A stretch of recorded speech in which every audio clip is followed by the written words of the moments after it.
नमस्कार।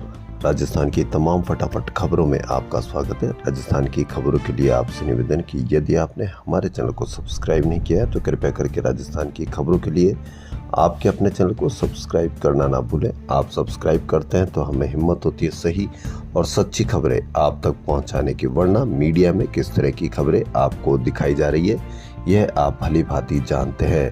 मीडिया में औरंगजेब, मीडिया में कुणाल कामरा, मीडिया में राणा सांगा, इनकी खबरें दिखाकर आपको दिखाया जा रहा है, लेकिन असली आपको जो समस्या हो सकती है वो आपके बच्चों की बेरोजगारी हो सकती है। असली समस्या आपको बढ़ती महंगाई हो सकती है। असली समस्या आपको अस्पतालों में हुई अव्यवस्था के कारण दिक्कत का यह हो सकती है, लेकिन आपको किसी भी प्रकार की कोई समस्या मीडिया पर चर्चा के लिए नहीं ली जा रही है, क्योंकि वह जानते हैं कि आपको शायद अब इन बातों से कोई लेना देना नहीं है।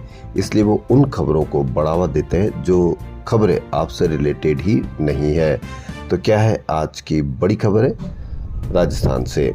राजस्थान में प्रदेश कांग्रेस अध्यक्ष गोविंद सिंह डोटासरा ने वन स्टेट वन इलेक्शन के फॉर्मूले और सरकार की कार्य प्रणाली पर बड़े सवाल खड़े किए हैं।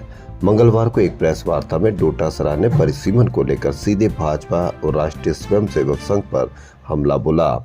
उन्होंने आरोप लगाया कि सरकार आरएसएस और बीजेपी नेताओं के इशारों पर गांवों और वार्डों की सीमाओं में मनमर्जी से तोड़फोड़ कर रही है। परिसीमन समिति बनाई, लेकिन उस समिति की आज तक एक भी बैठक नहीं हुई। इसके उलट पूर्व नेता प्रतिपक्ष राजेंद्र राठौड़, सांसद घनश्याम तिवाड़ी और पूर्व प्रदेश अध्यक्ष अरुण चतुर्वेदी की एक अनधिकृत कमेटी अफसरों को ओटीएस में तलब कर उन्हें निर्देश दे रही है कि किस पंचायत और वार्ड की सीमाएं कैसे बदली जाए। यह कमेटी आरएसएस के दबाव में काम कर रही है और अधिकारियों को डांटकर अपनी बात मनवा रही है। इसके खिलाफ हम हाई कोर्ट, सुप्रीम कोर्ट तक जाएंगे। सीएम भजनलाल शर्मा मंद मंद मुस्कुराते हैं, लेकिन सब कुछ नेताओं के कहने पर हो रहा है। ये लोकतंत्र नहीं, पोपाबाई का राज हो गया है। दैनिक भास्कर की ये बड़ी खबर। जी हाँ, आपको मीडिया पर डर दिखाया जा रहा है किसी बात का कि किस तरह से आप औरंगजेब की कब्र या कुणाल कामरा से आपको डर दिखाया जा रहा है या चर्चा सिर्फ उस पर की जा रही है, जबकि आपको असली डर यह है कि डॉक्टर ने लिखा कि यहाँ प्रसव में जान का खतरा, जन्म कहीं और कराए। कितनी मजबूरी में लिखा होगा डॉक्टर ने यह आपको, लेकिन इससे कोई फर्क नहीं पड़ता कि यह मजबूरी में लिखा तो क्या उसकी सुविधाएं बढ़ानी चाहिए या क्या हम सरकार से इस तरह की मांग करें। लेकिन हम बिल्कुल इस तरह से लापरवाह हो गए कि हमको भी इससे कोई फर्क नहीं पड़ता है। यहाँ दैनिक भास्कर की बड़ी खबर। हम उदयपुर से 60 किलोमीटर दूर झाडोल की कोलियारी पीएससी में है। रिसेप्शन पर लगे नोटिस पर लिखा था बिल्डिंग जर्जर है, यहाँ डिलीवरी पेशेंट को गंभीर चोटें आई है, इसलिए डिलीवरी करवाना सुरक्षित नहीं है। इस नोट में वहां प्रभारी डॉक्टर शुभम भुटोलिया की मजबूरी साफ दिख रही थी। जर्जर लेबर रूम के कारण किसी डॉक्टर को इतना परेशान पहली बार देखा था। वहां आने जाने वाले लोगों से यदि आप बात करोगे तो भी वो परेशान नहीं दिखेंगे, जबकि उनके परिवार के सदस्यों को इस तरह की मजबूरी या इस तरह की परेशानी भुगतनी पड़ती है, लेकिन वह भी इस परेशानी को देख नहीं पाते हैं। उनसे भी बात करोगे तो आप उनको औरंगजेब की कब्र या उनके बारे में आप बात करते देख सकते हैं, लेकिन वो परेशानी किस तरह से दूर हो सकती है वह आपको उनकी भी चर्चा में नहीं मिलेगी। अगर उनकी चर्चा में मिलती तो इस तरह से मजबूरी में लिखे हुए डॉक्टर की चिट्ठी को पूरे राजस्थान में चर्चा पर ला दिया गया होता, यदि वह आम जनता वहां की सजग होती या सावधान होती। हमने देखा वहां प्रसव कक्ष मलबे से भरा था। डॉक्टर ने बताया कि रिस्क के बावजूद परिजन डिलीवरी की जिद करते हैं, ऐसे में हमें महीने की 20 डिलीवरी यहीं करवानी पड़ती है। हालांकि अभी प्रसव कोविड कक्ष में करवाए जा रहे हैं। यहाँ सिर्फ 2 नर्स हैं जो शाम को आते हैं, क्योंकि 90% डिलीवरी रात को आती है। आशा वर्कर्स और सीएचओ भी ओपीडी में मदद कर रहे थे। दरअसल ये लेबर रूम का वह सच है जो कभी सामने नहीं आता। 24 घंटे इमरजेंसी की तैयारी, हाई रिस्क केस, कम स्टाफ में एक साथ कई डिलीवरी करवाने का ये संघर्ष हमें सर्वाधिक मातृ मृत्यु दर वाले उदयपुर के 13 अस्पतालों में नजर आया। डॉक्टर सुरेंद्र 150 की ओपीडी और लेबर रूम संभालते हैं। 3 गायनी है, लेकिन एनेस्थेटिस्ट न होने से सीजेरियन केस रेफर करने पड़ते हैं। ये मौतें नहीं रुकेगी, दैनिक भास्कर की बड़ी खबर, जब तक ये संसाधन नहीं होंगे। 250 प्रसव तक हर माह कई सेंटर्स पर हो रहे, लेकिन हालात ये जैसे बिल्डिंग, ट्रेंड स्टाफ और सोनोलॉजिस्ट नहीं है, नर्सिंग स्टाफ नहीं, न गायनी, न ओटी, एनेस्थेटिस्ट पद खाली, गायनी रेडियोलॉजिस्ट दोनों ही नहीं है। यह इन्होंने अलग अलग जगह पर जाके क्या क्या कमी हुई है या कमी है उसके बारे में इन्होंने दैनिक भास्कर ने बड़ी खबर दी है। इसलिए आपको असली डर इनका होना चाहिए, ना कि जो मीडिया में दिखाया जा रहा है उसका डर होना चाहिए। आरबीएसई ने 27-28 फरवरी को आयोजित अध्यापक पात्रता परीक्षा ने रीट 2024 की आंसर की मंगलवार को जारी कर दी। अभ्यर्थी 31 मार्च तक आपत्तियां ऑनलाइन दर्ज करा सकेंगे। वहीं आरबीएसई ने खुद ही कुछ सवालों में गलतियों को पकड़ा है। इसके लिए अभ्यर्थियों को बोनस अंक मिलेंगे। बोर्ड सचिव ने बताया कि अलग अलग सवालों में कुछ गलतियां पकड़ में आई है। अब ऐसे 5 सवालों में अभ्यर्थियों को बोनस अंक मिलेंगे। वहीं 7 सवाल ऐसे भी है जिनके 2-2 ऑप्शन सही माने गए हैं। इन दोनों ऑप्शन में से अभ्यर्थी ने जो भी चुना होगा उसे सही माना जाएगा। लेकिन सवाल यह है कि इतने कम सवालों में भी इस तरह के कैसी गलतियां हो जाती है।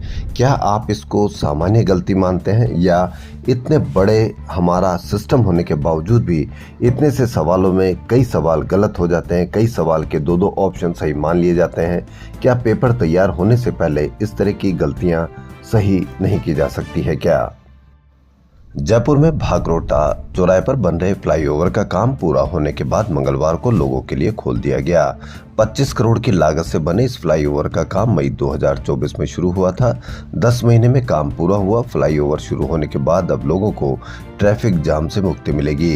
रेड लाइट को क्रॉस करने में लगने वाले 10 मिनट की बचत होगी। फ्लाईओवर नहीं होने पर चौराहे पर 3 किलोमीटर तक जाम लगा रहता था। यातायात सुगम होने से भागरोटा में रहने वाले लोगों में खुशी की लहर दौड़ गई है।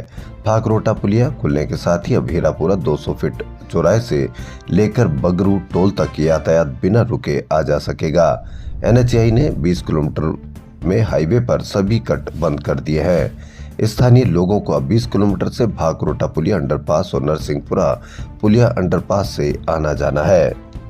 राजधानी जयपुर में बीते 2 दिन गर्मी के तेवर दिखे। दिन रात का तापमान बढ़ने के साथ ही दिन में चिलचिलाती धूप से गर्मी का असर बढ़ गया।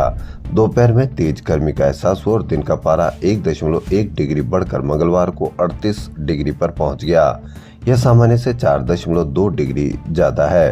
वहीं रात का पारा भी 1.8 डिग्री सेल्सियस बढ़ोतरी के साथ 21.2 डिग्री पहुँच गया।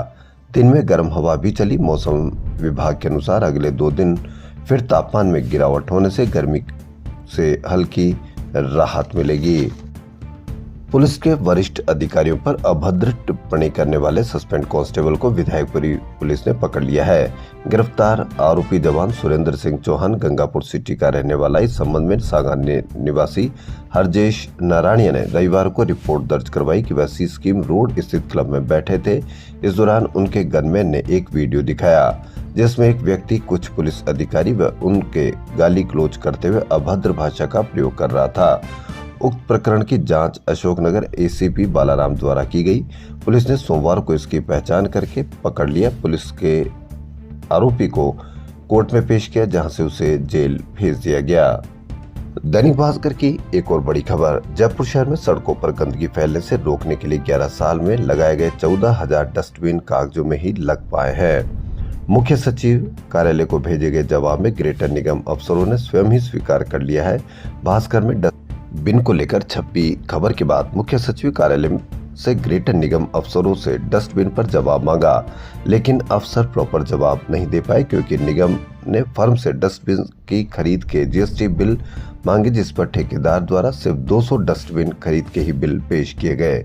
यानी पुराने को नया करने का खेल खुल गया तो ठेकेदार 6,600 की जगह मात्र 200 डस्टबिन के ही बिल दे पाया। दैनिक भास्कर को सैल्यूट, उन्होंने इतने बड़े घोटाले को पर्दाफाश किया।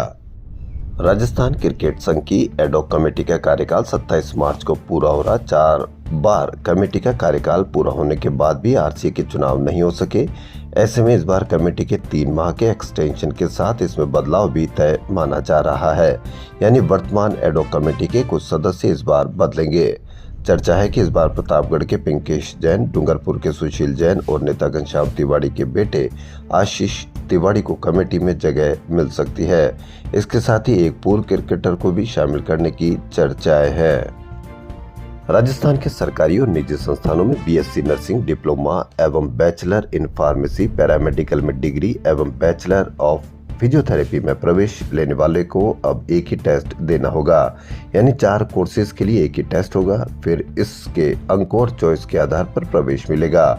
केंद्रीय विश्वविद्यालय की तर्ज पर राजस्थान स्वास्थ्य विज्ञान विश्वविद्यालय यानी RUHS सत्र 2025-26 में नर्सिंग, फार्मेसी, पैरामेडिकल एवं फिजियोथेरेपी में प्रवेश लेने वालों के लिए कॉमन यूनिवर्सिटी एंट्रेंस टेस्ट यानी UG आयोजित करेगा, जिसका नोटिफिकेशन इसी माह में जारी होगा। गौरतलब है कि RUHS का खुद का RUHS college of nursing sciences और फार्मास्यूटिकल साइंसेज संचालित है। विशेषज्ञ डॉक्टर प्यारेलाल के अनुसार BSc nursing, diploma, bachelor in pharmacy, BPT और पैरामेडिकल में डिग्री कॉलेज में प्रवेश के लिए अलग अलग टेस्ट देना पड़ता था। RUHS की ओर से एक ही टेस्ट लेने से छात्र छात्राओं की फीस भी कम लगेगी और परेशानियों से भी मुक्ति मिलेगी। राजस्थान अपनी रंगीन संस्कृति और ऐतिहासिक धरोहर के लिए प्रसिद्ध है। इसी विरासत को जीवंत करने के उद्देश्य से राजस्थान पर्यटन दिवस उत्सव के तहत जवाहर कला केंद्र की अलंकार आर्ट गैलरी में ग्रुप आर्ट एग्जीबिशन सृजन का आयोजन किया गया। मंगलवार से शुरू हुए इस आयोजन में विभिन्न कलाकारों की अद्भुत कृतियां प्रदर्शित की गई, जो कला प्रेमियों को आकर्षित कर रही है। 64 मेटल प्लेट्स पर रामायण कोकेरा, वजन 400 किलो, 2 साल में कंक्रीट से बनाई श्रीनाथ की आकृति। रविंद्र मंच पर चल रहे 6ठे राष्ट्रीय मरु नाट्य समारोह के चौथे दिन यूनिवर्सल थिएटर एकेडमी के महेश महावर लिखित एवं निर्देशित नाटक द लास्ट गिफ्ट का मंचन किया गया।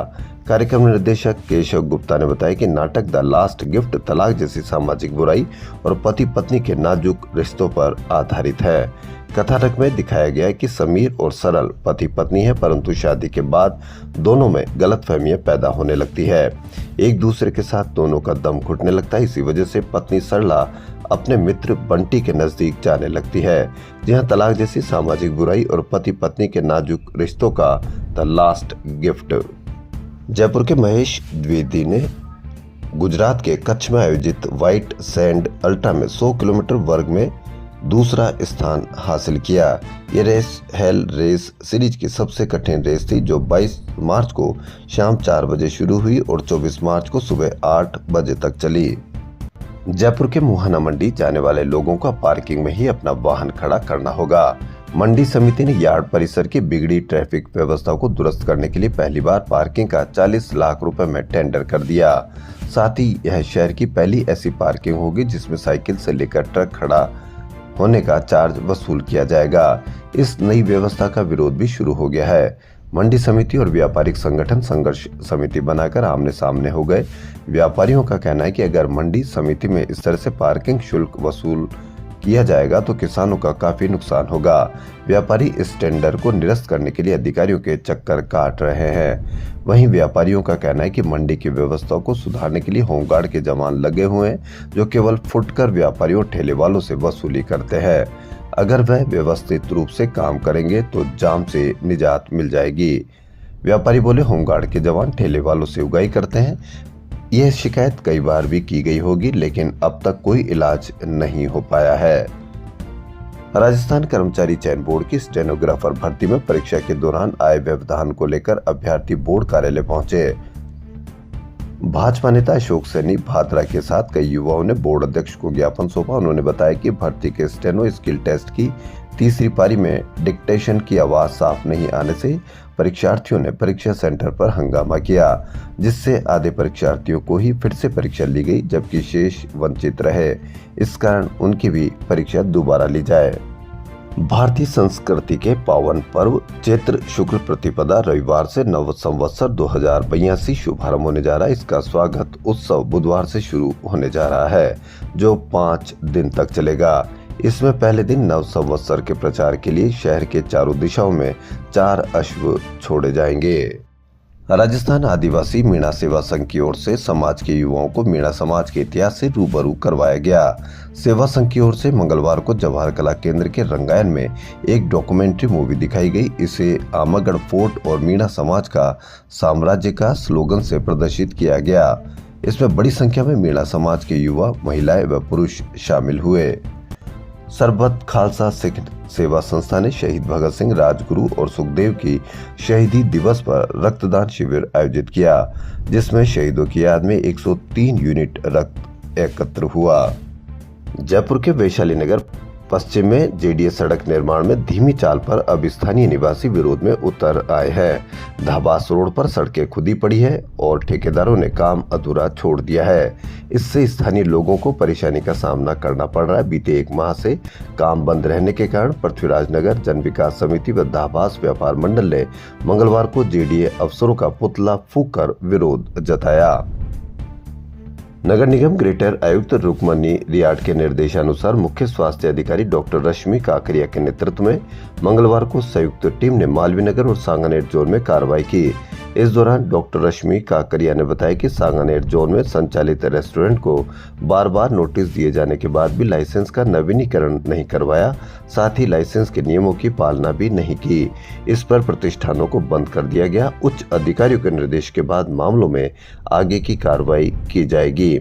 बंद किए प्रतिष्ठानों में मौके पर गंदगी मिली। काकरिया ने चेतावनी दी कि निगम ग्रेटर जयपुर सीमा क्षेत्र में संचालित प्रतिष्ठान, होटल, रेस्टोरेंट, कैफे, कैंटीन, मिठाई की दुकान और भी कई दुकानों पर इनका संचालन आरएमए ट्रेड लाइसेंस प्राप्त करके ही किया जाए, अन्यथा नियमानुसार नगर निगम संबंधित के खिलाफ कार्रवाई करेगा। इसकी समस्त जिम्मेदारी संचालनकर्ता की होगी। पिछले दिनों जेडीए में हुई ट्रैफिक कंट्रोल बोर्ड की बैठक में नारायण सिंह सर्किल से बस स्टैंड शिफ्ट करने को लेकर आरटीओ प्रथम राजेंद्र सिंह शेखावत ने मंगलवार को बस ऑपरेटर्स के साथ बैठक की। दरअसल ट्रांसपोर्ट कमिश्नर शुचि त्यागी ने जल्द से जल्द नारायण सिंह सर्किल पर ट्रैफिक व्यवस्था सुचारू करने और हीरापुरा बस टर्मिनल शुरू करने के निर्देश दिए थे। इसके बाद मंगलवार को ही बैठक में ट्रांसपोर्टर्स ने मांग की है कि हीरापुरा से सिर्फ प्राइवेट बसों का संचालन नहीं होकर रोडवेज बसों का संचालन किया जाए, वहीं 200 प्राइवेट बसों के लिए पार्किंग की व्यवस्था हो। बाबा जय गुरुदेव जी महाराज के आध्यात्मिक उत्तराधिकारी बाबा उमाकांत महाराज के आदेश पर शाकाहार और नशा मुक्ति का संदेश देने के लिए शोभा यात्रा निकाली गई। बाबा उमाकांत महाराज ने ऑनलाइन सत्संग में बताया कि जब देश में इमरजेंसी खत्म हुई थी तब बाबा जय गुरुदेव जी महाराज जेल से रिहा हुए थे। उसी दिन की याद में सत्संगी भाई मुक्ति दिवस मनाते हैं। दिव्यांगजनों के एक समूह ने नेता प्रतिपक्ष टीकाराम जूली से उनके आवास पर मुलाकात की। उन्होंने विधानसभा के बजट सत्र में दिव्यांग हितों से जुड़े मुद्दे उठाने पर आभार जताया। नेता प्रतिपक्ष ने दिव्यांग स्कूटी, पेंशन, पालनहार और अन्य कई अहम मुद्दों को प्रमुखता से उठाया था। दिव्यांग समूह ने कहा कि टीकाराम जूली के अथक प्रयासों से प्रदेश के दिव्यांगजन लाभान्वित होंगे। नेशनल टेस्टिंग एजेंसी ने जेईई मेन सेशन 1 में छात्रों के जिस फोटो को सही माना उसे ही सेशन 2 में खारिज कर दिया। अब छात्रों को फोटो में सुधार के लिए ईमेल भेजे जा रहे हैं। एनटीए ने छात्रों से कहा कि छात्र सही स्पेसिफिकेशन के साथ फिर से फोटो को अपलोड करें। हैरानी की बात यह कि जिस फोटो को खारिज किया जा रहा है उसी फोटो के आधार पर सेशन 1 में छात्रों को एडमिट कार्ड और रिजल्ट जारी कर दिए हैं। जेईई सेशन 1 में फॉर्म फिलिंग के दौरान छात्रों ने फोटो अपलोड की थी। सेशन 1 देने वाले छात्रों ने जब सेशन 2 का फॉर्म भरा तब उनसे किसी भी प्रकार की फोटो नहीं मांगी गई। अब एनटीए ने छात्रों को 27 मार्च तक सही फोटो अपलोड करने के निर्देश दिए हैं। राजस्थान स्टेट ओपन स्कूल ने इस बार विद्यार्थियों को बड़ी राहत दी है। पिछले साल के मुकाबले इस बार स्टेट ओपन की 10वीं और 12वीं की मार्च-मई 2025 की परीक्षाएं 2 महीने पहले आयोजित की जाएगी। इससे विद्यार्थियों का परिणाम भी जल्द आ सकेगा और आगे की पढ़ाई के लिए उन्हें अन्य संस्थाओं में समय पर प्रवेश मिल सकेगा। इस बार परीक्षाएं 21 अप्रैल से 16 मई तक होगी, जबकि पिछले साल यह परीक्षाएं 25 जून से 25 जुलाई तक तय हुई थी। परिणाम 10 सितंबर को आया था।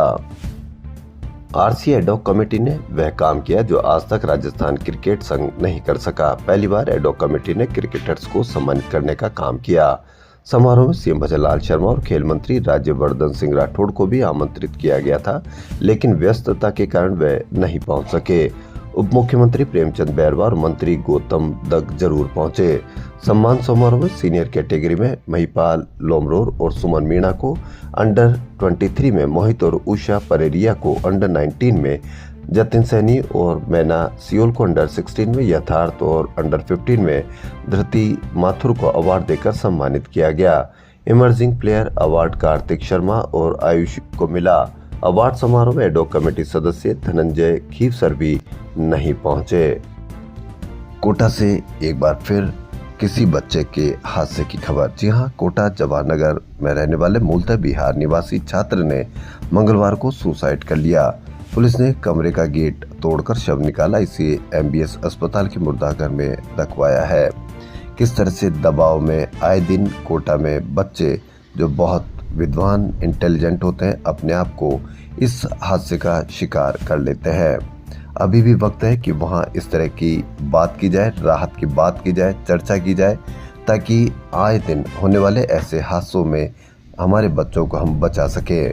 लेकिन मीडिया पर इस तरह की कोई चर्चा नहीं होती, क्योंकि मीडिया में औरंगजेब, कुणाल कामरा, इसकी चर्चा ज़्यादा ज़रूरी है और आपको भी ऐसा लगता है कि उनकी चर्चाएं ज़्यादा ज़रूरी है, बजाय नीट की तैयारी कर रहे ऐसे छात्रों की क्यों इस तरह के फंदा लगाकर या ऐसे हादसे का शिकार हो जाते हैं।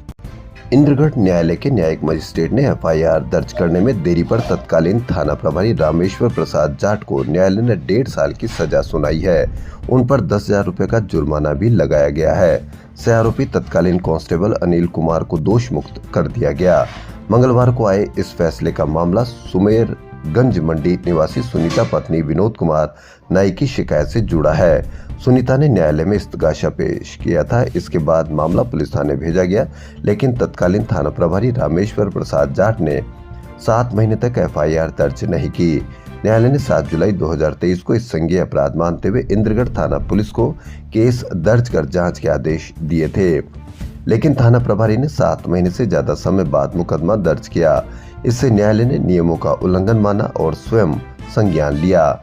एफआईआर दर्ज करने में देरी पर थाना प्रभारी को 1.5 साल की सजा, 10,000 रुपए का जुर्माना भी लगाया। तो राजस्थान की खबरों में फिलहाल इतना ही। यदि आपको राजस्थान की खबरें पसंद आ रही तो आपके अपने चैनल को सब्सक्राइब करना ना भूलें। धन्यवाद।